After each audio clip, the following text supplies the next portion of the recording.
ನಾವಿವತ್ತು ಇಂಡೆಕ್ಸ್ ನಂಬರ್ನ ಒಂದು ಬಹಳ ಮುಖ್ಯವಾದ ಒಂದು method Fisher's ideal index model ನಾವು ಕಲಿತಾ ಇದ್ದೀವಿ ಇವತ್ತು.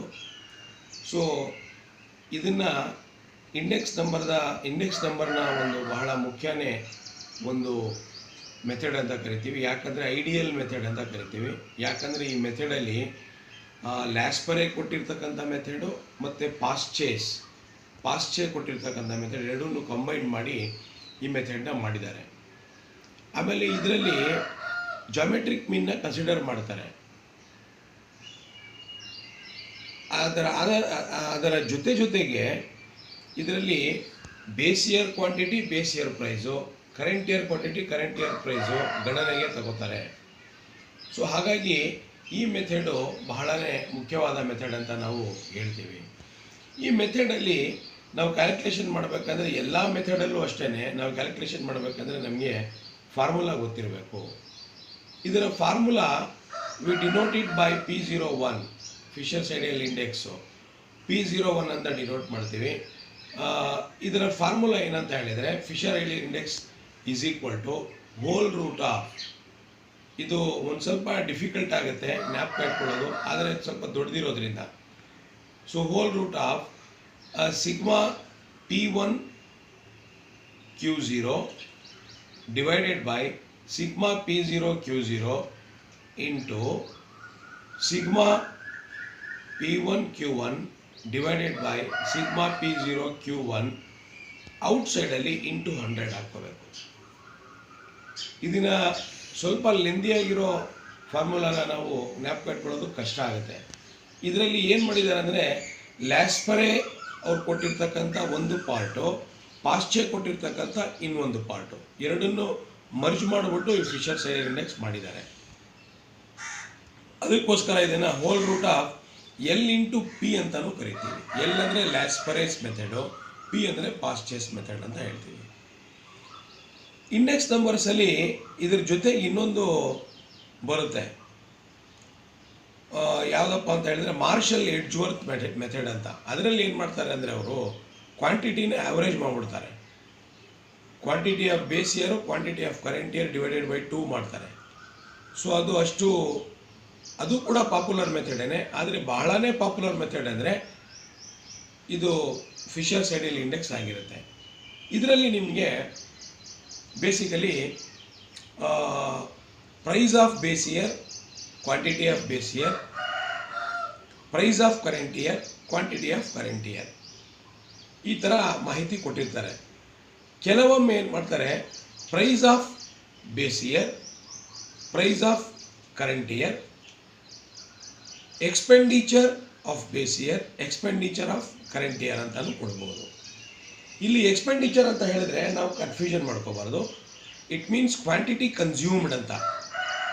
When quantity is purchased, it is purchased for consumption ಅಂತ ಅರ್ಥ. ಸೊ ಅದನ್ನು ನಾವು Q0 Q1 ಅಂತಲೂ ಕೂಡ ಗಣನೆಗೆ ತಗೋಬೇಕಾಗುತ್ತೆ. ಸೊ ಈ ಫಾರ್ಮುಲಾನ ನಾವು ಜ್ಞಾಪಕ ಇಟ್ಕೊಳ್ಳೋದು ನಮಗೆ ಸ್ವಲ್ಪ ಕಷ್ಟ ಆಗುತ್ತೆ. ಅದಕ್ಕೋಸ್ಕರ ಒಂದು ಸಿಂಪಲ್ ಮೆಥಡ್ನ ಅಡಾಪ್ಟ್ ಮಾಡ್ಕೋಬೇಕು. ಏನು ಸಿಂಪಲ್ ಮೆಥಡ್ ಅಂತ ಹೇಳಿದರೆ ನಾಮಿನೇಟರ್ ಪೂರ್ತಿ ಬರೋದನ್ನು ನಾವು ಒಂದು ನ್ಯೂಮರಿಕಲ್ ನಂಬರ್ ಕೊಟ್ಕೊಂಡು, ಡಿನಾಮಿನೇಟರ್ ಬರೋದೆಲ್ಲ ನಾವು ಇನ್ನೊಂದು ನ್ಯೂಮರಿಕಲ್ ನಂಬರ್ ಕೊಟ್ಕೊಂಡು ಆಮೇಲೆ ಅದನ್ನು ಅಪ್ಲೈ ಮಾಡ್ತಾ ಹೋಗ್ಬೋದು. ಇಲ್ಲಿ ಎರಡು ಅಂಶಗಳು ಬರ್ತವೆ ಒಂದು ಫಾರ್ಮುಲಾದಲ್ಲಿ,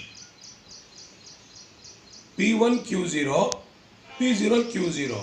ಅದಾದಮೇಲೆ ಇನ್ನೊಂದು ಭಾಗ ಯಾವುದು, ಇನ್ನೊಂದು ಭಾಗ P1 Q1 divided by P0 Q1 ಬರುತ್ತೆ. ಸೊ ಇದನ್ನು ನಾವು PQ ಕಾಮನ್ ಆಗಿರುತ್ತೆ. ಇದರಲ್ಲಿ ನಾವೇನು ಮಾಡಬೇಕು ಅಂದರೆ ಫಾರ್ಮುಲಾ ನಮಗೆ ಈಸಿಯಾಗಿ ರಿಮೆಂಬರ್ ಆಗುತ್ತೆ, ನಾವು ಈಸಿಯಾಗಿ ಅರ್ಥ ಮಾಡ್ಕೋಬೋದು ಅನ್ನೋದಾದರೆ ನ್ಯೂಮರಿಕಲ್ ನಂಬರ್ ಕೊಟ್ಕೋಬೇಕು. ನಾಮಿನೇಟರ್ ಇದೆಲ್ಲ 1011 ಅಂತ ಬರ್ಕೋಬೇಕು.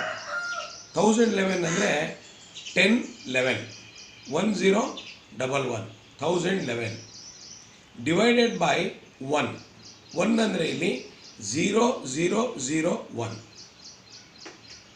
ಯಾಕಂದರೆ 4 ಬರುತ್ತೆ, P0 PQ ಬರುತ್ತಲ್ವ, ಸೊ ಅದು 4 ಬರುತ್ತೆ. ಹಾಗಾಗಿ 1011 ಮಾಡಿಕೊಂಡು ಡಿವೈಡೆಡ್ ಬೈ 1 ಮಾಡಿಕೊಂಡ್ರೆ ನಮಗೆ ಫಾರ್ಮುಲಾ ಈಸಿಯಾಗಿ ಜ್ಞಾಪಕ ಬರುತ್ತೆ. ಹೇಗೆ ಅಂತ ಹೇಳಿದ್ರೆ let us come will discuss. ನೋಡಿ, index numbers unit number 5 Fisher's ideal index. ಈ ಫಾರ್ಮುಲಾ ಇಲ್ಲಿದೆ, ನೀವು ನೋಡ್ಕೋಬಹುದು. P01 is equal to whole root of sigma P1 Q0 divided by sigma P0 Q0 into sigma P1 Q1 divided by sigma P0 Q1 into 100. So ಇದನ್ನು ನಾವು sigma ಅಂದರೆ total ಅಂತ, P into Q0 ಅಂತ ನಾವು ಇದನ್ನು multiply ಮಾಡಿದ್ರೆ ಬರುತ್ತೆ. ಇದನ್ನು ನಾವು ಈಸಿಯಾಗಿ ಜ್ಞಾಪಕ ಇಟ್ಕೊಳ್ಳೋದು ಹೇಗೆ ಅಂತ ಹೇಳಿದ್ರೆ, ನಾನು ನಿಮಗೆ ಹೇಳಿದ್ದು method P01 is equal to 1011 divided by 1. ಇಲ್ಲಿ ಪಿ ಕ್ಯೂ 4 ಬರುತ್ತೆ ತಾನೆ, ಇಲ್ಲೂ ಪಿ ಕ್ಯೂ ಬರುತ್ತೆ. That is common. ಪಿ ಅಂದರೆ ಪ್ರಾಡಕ್ಟು ಅಥವಾ ಪ್ರೈಸು, ಪಿ ಅಂದರೆ ಪ್ರೈಸು, ಕ್ಯೂ ಅಂದರೆ ಕ್ವಾಂಟಿಟಿ. ಕೆಲವೊಮ್ಮೆ ಎಕ್ಸ್ಪೆಂಡಿಚರ್ ಅಂತಲೂ ಕೊಡ್ಬೋದು. ಈ ಥರ ನಾವು ಇದನ್ನು ಅಪ್ಲೈ ಮಾಡೋದು ಹೇಗೆ? 1011 ಡಿವೈಡೆಡ್ ಬೈ 1 ಅಂದರೆ ಇಲ್ಲಿ 0001 ಅಂತ. So let us see how to apply. ನೀವು ಫಸ್ಟ್ ಏನು ಮಾಡ್ಕೋಬೇಕಂದ್ರೆ ಸಿಗ್ಮಾ ಪಿ ಕ್ಯೂ ಎಲ್ಲದರಲ್ಲೂ ಬರ್ಕೋಬೇಕು. ಸಿಗ್ಮಾ ಪಿ ಕ್ಯೂ ಇಷ್ಟು ಬರ್ಕೊಂಡಾದಮೇಲೆ ಇದನ್ನು ಅಪ್ಲೈ ಮಾಡ್ತಾ ಹೋಗಬೇಕು. 1 ಪಿ ಅಂದರೆ 1, ಕ್ಯೂ ಅಂದರೆ ಇಲ್ಲಿ 0 ಬರುತ್ತೆ. ನೆಕ್ಸ್ಟು ಪಿ ಅಂದರೆ 1, ಕ್ಯೂ ಅಂದರೆ 1 ಬರುತ್ತೆ. Next 0, next 0, next 0, next 1. 1011 divided by 1. ಈ ಥರ ಮಾಡಿಕೊಂಡು ನಾವು ಇದನ್ನು ಸಿಂಪ್ಲಿಫೈ ಮಾಡ್ತಾ ಹೋದರೆ ನಮಗೆ ಆನ್ಸರ್ ಬರುತ್ತೆ. ಅದನ್ನು ನಾವು ಫಿಶರ್ಸ್ ಐಡಿಯಲ್ ಇಂಡೆಕ್ಸ್ ಅಂತ ಹೇಳ್ತೀವಿ. ಈ ಥರ ಜ್ಞಾಪಕ ಇಟ್ಕೊಳ್ಳೋದು ಸುಲಭ ಅಂತ ಹೇಳಿ ನಾನು ಹೇಳಿದೆ ಅಷ್ಟೇ. ಹಿಂಗೂ ಜ್ಞಾಪಕ ಇಟ್ಕೋಬೋದು. 1011 ಇಲ್ಲ ಅಂದರೆ 10, 11, 0, 1. ಇದಕ್ಕೆ 2 ಭಾಗ ಮಾಡಿಬಿಟ್ರು 10, 11, 0, 0, 0, 1 ಅಥವಾ 0, 1 ಈ ಥರನೂ ಜ್ಞಾಪಕ ಇಟ್ಕೋಬೋದು. ಸೊ ಹಾಗಾಗಿ ಇದರಲ್ಲಿ ನಮಗೆ ಬೇಸ್ ಇಯರ್ ಪ್ರೈಸ್ ಕೊಟ್ಟಿರ್ತಾರೆ, ಬೇಸ್ ಇಯರ್ ಕ್ವಾಂಟಿಟಿ ಕೊಟ್ಟಿರ್ತಾರೆ, ಕರೆಂಟ್ ಇಯರ್ ಪ್ರೈಸ್ ಕೊಟ್ಟಿರ್ತಾರೆ, ಕರೆಂಟ್ ಇಯರ್ ಕ್ವಾಂಟಿಟಿ ಕೊಟ್ಟಿರ್ತಾರೆ. ಸೊ 0 ಅಂದರೆ ಬೇಸ್ ಇಯರು, 1 ಅಂದರೆ ಕರೆಂಟ್ ಇಯರು, ಎಕ್ಸ್ಪೆಂಡಿಚರ್ ಅಂದರೆ ಕ್ವಾಂಟಿಟಿ ಕನ್ಸ್ಯೂಮ್ಡ್ ಅಂತ ಅದಕ್ಕೆ ಜ್ಞಾಪಕ ಇಟ್ಕೊಳ್ಳಿ. ಸೊ ಈ ಮೆಥಡ್ ಮಾತ್ರ ನೀವು ಇದನ್ನು ಸಿಂಪ್ಲಿಫೈ ಮಾಡಿಕೊಂಡು ಕಲ್ತ್ಕೊಳ್ಳೋ ಮೆಥಡು. ಇದನ್ನು ಒಂದು ಸ್ವಲ್ಪ ನೀವು ಗಮನ ಇಟ್ಟು ಇದನ್ನು ನೋಡ್ಕೋಬೇಕು. ಫಾರ್ಮುಲಾ ದೊಡ್ಡದಾಗಿ ಕಾಣಿಸುತ್ತೆ, ಆದರೆ ಈ ಥರ ನಾವು ಅರ್ಥ ಮಾಡಿಕೊಂಡ್ರೆ ನಮಗೇನು ಕಷ್ಟ ಅನಿಸಲ್ಲ. ಸೊ ಒಂದು ಪ್ರಾಬ್ಲಮ್ ಇದೆ, ಬನ್ನಿ ನೋಡೋಣ. From the following data given below calculate index number by using Fisher's ideal index. So ಅವರು ಪ್ರೈಸ್ ಇನ್ ಬೇಸ್ ಇಯರ್ ಪ್ರೈಸ್ ಕೊಟ್ಟಿದ್ದಾರೆ. ಪ್ರೈಸ್ ಅಂದರೆ ಪಿ ಅಂತ, ಬೇಸ್ ಇಯರ್ ಅಂದರೆ P0. ಕ್ವಾಂಟಿಟಿ ಇನ್ ಬೇಸ್ ಇಯರ್ ಅಂದರೆ Q0 ಅದು ಕೊಟ್ಟಿದ್ದಾರೆ. Price in current year P1, current year ಅಂದರೆ P1. Next quantity in current year ಅಂದರೆ Q1 ಈ ಥರ ಕೊಟ್ಟಿದ್ದಾರೆ. ಬೇಸ್ P0 ಎಷ್ಟು 1 2 3 4, Q0 2 4 5 6, P1 7 8 9 10, Q1 11 12 13 14. ಸೊ ಇಷ್ಟು ಮಾಹಿತಿ ಅವರು ಆಲ್ರೆಡಿ ರೆಡಿಮೇಡ್ ಆಗಿ ನಿಮಗೆ ಕೊಟ್ಟಿರ್ತಾರೆ. ಯಾವುದರಲ್ಲಿ? ಪ್ರಾಬ್ಲಮಲ್ಲಿ. ಇದು ಕಂಪಲ್ಸರಿ ಪ್ರಾಬ್ಲಮ್ ಫಾರ್ 14 ಮಾರ್ಕ್ಸು. ನಾವಿವಾಗ ಫಾರ್ಮುಲಾದ ಡಿಮ್ಯಾಂಡ್ ಪ್ರಕಾರ ಇಲ್ಲಿ ಯಾವ ಕಾಲಮ್ಗಳು ಬೇಕು ನಾವು ನೋಡ್ಕೋಬೇಕು. ಇಲ್ಲಿ 2 ಇದೆ, ಅಲ್ಲಿ 2 ಇದೆ, 4 ಬೇಕು ನಮಗೆ. 1 2 3 4 ಹಾಕ್ಕೊಂಡಿದ್ದೀವಿ. ಸೊ ಫಸ್ಟು ಈ ಭಾಗವನ್ನು ನಾವು ಕ್ಯಾಲ್ಕುಲೇಟ್ ಮಾಡ್ಕೋಬೇಕು. ಈ ಭಾಗ ಅಂದರೆ ಯಾವುದು? P1 into Q0. P1 Q0. ಎರಡನೇ ಭಾಗ ಯಾವುದಿದು? P0 into Q0. ಮೂರನೇ ಭಾಗ ಯಾವುದು? P1 into Q1. ನಾಲ್ಕನೇ ಭಾಗ ಎಷ್ಟು? P0 Q1. ಇದನ್ನು ನಾವು ಕ್ಯಾಲ್ಕುಲೇಟ್ ಮಾಡ್ಕೊಂಡಾದ್ಮೇಲೆ ಇದನ್ನು ನಾವು ಟೋಟಲ್ ಮಾಡೋದಾದ್ರೂ ಸಿಗ್ಮಾ ಆಗುತ್ತೆ. ಅದಾದಮೇಲೆ ವ್ಯಾಲ್ಯೂಸಲ್ಲಿ ಹಾಕ್ಕೊಂಡು ನಾವು ಅಪ್ಲೈ ಮಾಡ್ತಾ ಹೋಗ್ಬೋದು. So let us calculate according to this. So first one ಇಷ್ಟು P1 ಇಂಟು Q0. P1 ಎಲ್ಲಿದೆ? ಇದು P1 current year into P1 into Q0. Q0 ಎಲ್ಲಿದೆ? ಇಲ್ಲಿದೆ Q0. So P1 into Q0 that is 7 into 2 14. ಹಂಗೆ ನೀವು ಮಾಡ್ತಾ ಹೋಗಬೇಕು. 8 into 4 32. Next 9 into 5 45.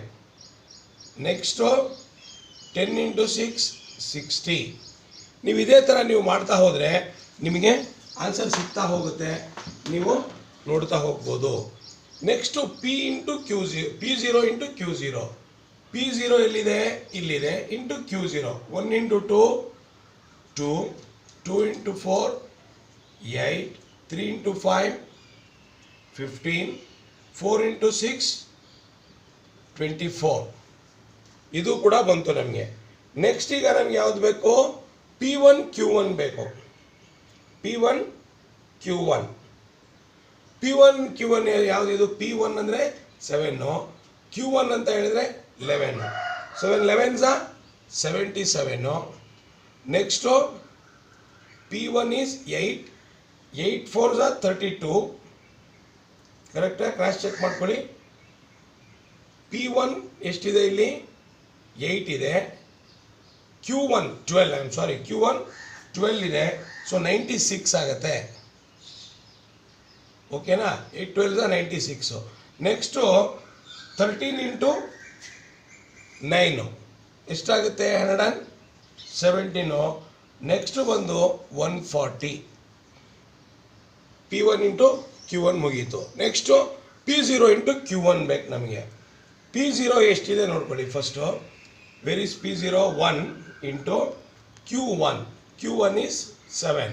So 1 into 7 that is 7. ಹಂಗೆ ಮಾಡ್ತಾ ಹೋದರೆ ನೀವು P0 Q1. I am sorry, P0 is how much? Where is P0? 1. Q1 is 11. So P0 into P1. ಹಂಗೆ ನೀವು ಮಾಡ್ತಾ ಹೋಗ್ರಿ. 24, 39, 56. ಈಗ ಇವೆಲ್ಲ ನಮಗೆ ಏನೇನು ಬೇಕು ಫಾರ್ಮುಲಾದಲ್ಲಿ ನಾವು ಇದನ್ನು ಟೋಟಲ್ ಮಾಡ್ಕೊಳ್ಬೇಕು. P1 ಇಂಟು Q0 ಎಷ್ಟಾಗುತ್ತಂದರೆ 151 ಆಗುತ್ತೆ. ಇದನ್ನು ನಾವು ಸಿಗ್ಮಾ P1 ಇಂಟು Q0 ಅಂತೀವಿ. P0 ಇಂಟು Q0 ಎಷ್ಟಾಗುತ್ತೆ? 49 ಆಗುತ್ತೆ. ನೀವು ಕ್ರಾಸ್ ಚೆಕ್ ಮಾಡ್ಕೊಳ್ಳಿ. P0 Q0. P1 Q1 430 ಆಗುತ್ತೆ. ಇದು ಕೂಡ ನೀವು ಸ್ವಲ್ಪ ಕ್ರಾಸ್ ಚೆಕ್ ಮಾಡ್ಕೊಳ್ಳಿ. ನೆಕ್ಸ್ಟು P0 Q1 130 ಆಗುತ್ತೆ. Sigma P0 Q1. ಸೊ ಈಗ ನಾವು ಫಾರ್ಮುಲಾ ಅಪ್ಲೈ ಮಾಡ್ತಾ ಹೋಗಬೇಕು. ಫಾರ್ಮುಲಾ ಅಪ್ಲೈ ಮಾಡಿ ಸಿಂಪ್ಲಿಫೈ ಮಾಡ್ತಾ ಹೋಗಬೇಕು. ಜ್ಞಾಪಕ ಇಟ್ಕೊಳ್ಳೋಕ್ಕೆ ನಾನು ಇದು ಹೇಳಿದ್ದೀನಲ್ಲ, ಇದೊಂದು ಸ್ವಲ್ಪ ಜ್ಞಾಪಕ ಇಟ್ಕೊಳ್ಳೋದಕ್ಕೆ ಯೂಸ್ ಮಾಡ್ಕೊಳ್ಳಿ. So let us apply. ನಮಗೆ ಫಸ್ಟ್ ಏನು ಬೇಕು? P1 ಇಂಟು Q0 ಎಷ್ಟಿದೆ ಇಲ್ಲಿ? P1 ಇಂಟು Q0 151 ಇದೆ. ಡಿವೈಡೆಡ್ ಬೈ P0 Q0 ಎಷ್ಟಿದೆ? 49 ಇದೆ. ಇಂಟು P1 Q1 ಎಷ್ಟಿದೆ? 430 ಇದೆ. 430 divided by P0 Q1. P0 Q1 ಎಷ್ಟಿದೆ? 130 ಇದೆ. ಔಟ್ಸೈಡಲ್ಲಿ ಇಂಟು 100 ಹಾಕ್ಕೋಬೇಕು. ಇಂಟು 100. ಇದನ್ನು ಇನ್ನೊಂದು ಸ್ಟೆಪ್ ಸಿಂಪ್ಲಿಫೈ ಮಾಡಿ. 151 ಡಿವೈಡೆಡ್ ಬೈ 49 ಮಾಡಿ. 151 ಡಿವೈಡೆಡ್ ಬೈ 49 ನೀವು ಹಿಂಗೆ ಮಾಡಿದ್ರೆ ನಿಮಗೆ 3.0816 ಬರುತ್ತೆ. ಮತ್ತು ಇದನ್ನು ನೀವು ಡಿವೈಡ್ ಮಾಡಿದ್ರೆ 3.3076 ಬರುತ್ತೆ. 76. ಮತ್ತು ಅಗೇನ್ ಇಂಟು ಔಟ್ಸೈಡಲ್ಲಿ ಇಂಟು 100. ಇದನ್ನು ಮತ್ತೆ ನೀವೇನು ಮಾಡಬೇಕು? ಇವೆರಡಕ್ಕೂ ಮಲ್ಟಿಪ್ಲೈ ಮಾಡಬೇಕು. 3.0816 ಇಂಟು 3.3076. ಇದು 100 ಔಟ್ಸೈಡ್ ಇರೋದ್ರಿಂದ ಇದು ಎರಡನ್ನ ಮಲ್ಟಿಪ್ಲೈ ಮಾಡಿದ್ರೆ ನೀವು 10.1927 ಬರುತ್ತೆ. Again into 100. ಈಗ ನೀವೇನು ಮಾಡಬೇಕಂದ್ರೆ ಬ್ರ್ಯಾಕೆಟ್ನ ನೀವು ತೆಗಿಬೇಕಂದ್ರೆ ಇದೆರಡಕ್ಕೂ ಮಲ್ಟಿಪ್ಲೈ ಮಾಡಿ.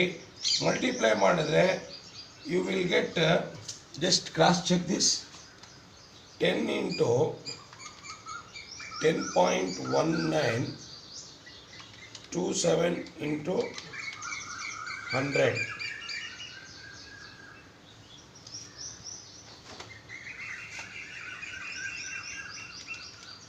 10.1927ನ ರೂಟ್ ತಗೊಳ್ಳಿ. ಫಸ್ಟು 3.19 ಬರುತ್ತೆ ಇದರ ರೂಟು. ಫಸ್ಟ್ ಇದರ ರೂಟ್ ತಗೊಬಿಡಿ. ಬ್ರ್ಯಾಕೆಟ್ ತೆಗಿಬೇಕಲ್ವ ನಾವು, ಹಾಗಾಗಿ. So 3.1926 into 100 ಮಾಡ್ಕೋಬೇಕೀಗ. ಇಂಟು 100 ಮಾಡಿದ್ರೆ we will arrive at 319.2600. So this will be the Fisher's ideal index ಅಂತ ನಾವು ಕರಿಬಹುದು. ಸೊ ಫಿಶರ್ಸ್ ಐಡಿಯಲ್ ಇಂಡೆಕ್ಸು ನಾವು ಕ್ಯಾಲ್ಕುಲೇಟ್ ಮಾಡೋದು ಫಸ್ಟ್ ಆಫ್ ಆಲು ನಮಗೆ ಫಾರ್ಮುಲಾ ರಿಮೆಂಬರ್ ಆಗಬೇಕು. ಫಾರ್ಮುಲಾ ರಿಮೆಂಬರ್ ಆಗಬೇಕಂದ್ರೆ ಟೆಕ್ನಿಕ್ ಏನು, 1011 ಡಿವೈಡೆಡ್ ಬೈ 1. ಸೊ ಈಗ ಪಿ ಆ್ಯಂಡ್ ಕ್ಯೂ ಕಾಮನ್ ಇರುತ್ತೆ, ಪಿ ಆ್ಯಂಡ್ ಕ್ಯೂ ಹಾಕ್ಕೋಬೇಕು. ಅವ್ರು 4 ಅಂಶಗಳು ಕೊಟ್ಟಿರ್ತಾರೆ, base year, price, quantity. Current year, price, quantity ಕೊಟ್ಟಿರ್ತಾರೆ. ಕೆಲವೊಮ್ಮೆ ಪ್ರೈಸು ಕೊಟ್ಟು ಎಕ್ಸ್ಪೆಂಡಿಚರ್ ಅಂತಾನು ಕೊಡ್ಬೋದು. ಸೊ ಹಾಗಾಗಿ ಎಕ್ಸ್ಪೆಂಡಿಚರ್ ಅಂತ ಹೇಳಿದರೆ ಇಲ್ಲಿ ಕ್ವಾಂಟಿಟಿ ಕನ್ಸ್ಯೂಮ್ಡ್ ಅಂತ, ಸೊ ಅಥವಾ ಕ್ವಾಂಟಿಟಿ ಅಂತ ನೀವು ಅರ್ಥ ಮಾಡ್ಕೋಬೇಕು. ಸೊ ಈ ಪ್ರಾಬ್ಲಮ್ ನಿಮಗೆ ಅರ್ಥ ಆಗಿದೆ ಅಂತ ನಾನು ಭಾವಿಸ್ತಾ ಇವತ್ತಿನ ಕ್ಲಾಸು ಮುಗಿಯೋದಕ್ಕಿಂತ ಮುಂಚಿತವಾಗಿ ನಿಮಗೆ ಒಂದು ಇಂಪಾರ್ಟೆಂಟ್ ಅಂಶ ಹೇಳೋಕ್ಕೆ ಇಷ್ಟಪಡ್ತೀನಿ. ಇದು ಸೆಕ್ಷನ್ ಸಿಗೆ ಇಂಪಾರ್ಟೆಂಟು, ಕಂಪಲ್ಸರಿ ಕ್ವೆಶ್ಚನ್ ಇದು. ಹಾಗಾಗಿ ನೀವು ಇದನ್ನು ಬಿಡಬಾರ್ದು. ಸೆಕೆಂಡ್ ಸೆಮಿಸ್ಟರ್ BCom ಆಗಿರ್ಬೋದು, BB ಆಗಿರ್ಬೋದು. ಸೊ ಇದ್ರ ಜೊತೆಯಲ್ಲಿ ನಾವು time reversal test, factor reversal test ಅದು ಕೂಡ ಬರುತ್ತೆ. ಅದು ಕೂಡ ಡಿಸ್ಕಷನ್ ಮುಂದಿನ ಕ್ಲಾಸಲ್ಲಿ ನಾವು ಮಾಡೋಣ ಅಂತ ಹೇಳ್ತಾ, ಇದಕ್ಕೆ ಸಂಬಂಧಪಟ್ಟಿದ್ದು ಒಂದಷ್ಟು ಅಸೈನ್ಮೆಂಟು ಕಳಿಸ್ಕೊಡ್ತೀನಿ. ನೀವು ಅದನ್ನು ನಿಮ್ಮ ನೋಟ್ಸಲ್ಲೇ ಮಾಡ್ಕೋಬೇಕು ಅಸೈನ್ಮೆಂಟ್ಸು ಅಂತ ಹೇಳ್ತಾ ಇವತ್ತಿನ ಕ್ಲಾಸ್ನ ಮುಗಿಸ್ತಾ ಇದ್ದೀನಿ. Till then stay home, stay safe, take care, ಬಾಯ್.